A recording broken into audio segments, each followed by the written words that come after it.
When I was asked if I'd be interested in writing a memoir, I blithely said yes, thinking, how hard can it be to write about yourself?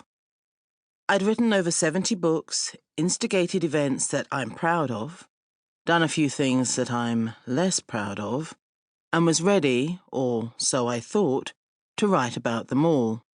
It was suggested that I make this book a memoir, highlighting the major incidents in my life and their influence on my writing. Easy? Not quite. When I finally sat down to write about my past, I quickly found out I'd got it wrong. Very wrong. This book is the hardest thing I've ever written. Dredging up the painful events of long ago was incredibly difficult. I thought the past would lend an emotional distance to the recounting of various events. Not so.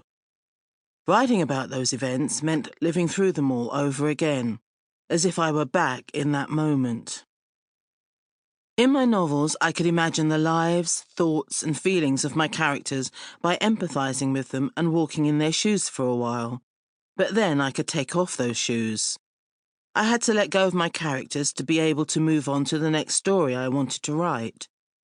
In novels such as Pick Up Boy, the Noughts and Crosses series, and Boys Don't Cry, I wrote about real trauma and real emotions, revealing and exploring them within the lives of my fictional characters. I could walk, run, dance, or crawl with my characters to hell and back and feel connected to them, in tune with them, but know that they weren't real and were under the control of my pen or keyboard. But writing this book, writing my life story, left me with nowhere to hide, and I had to face up to and interrogate certain events and the buried or abandoned traumas from the past. I could identify certain moments as those that made me the person I am and provided the reason I write. Why am I an author? Became the question I wanted to examine more deeply, and the investigation is what I am sharing here. The simple answer is because, somewhere between my brain and my mouth, the words sometimes falter and fall and fail. But somewhere between my brain and my fingers, the words falter, fall, and fail less often. Writing became a way to not just organize my thoughts and feelings, but to view them with more objectivity and understanding. Writing also became a safety valve, a secret, less judgmental way to address and express myself. When I was a teenager, and life was so close to unbearable that I could barely stand up, never mind stand straight, I turned to words and write poetry to pour out my hidden thoughts and feelings. I'd write until it became second nature, and the page became my sanctuary. To my surprise, that instinct came back to me, writing this memoir. Accessing the incidents of my past, but trying to write about them in a relatively objective yet heartfelt manner was difficult, until I faced the most traumatic moments of my life and wrote them in verse. Free-form verse. Most of my story is told in prose, but some moments are told as narrative verse.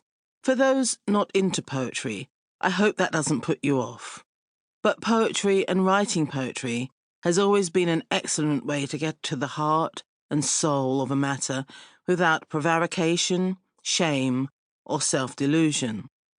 This book is a skip and a trip through my years, but not in chronological order. Instead, it has been ordered around some of the major facets of my life, with anecdotes, incidents, and accidents highlighting them.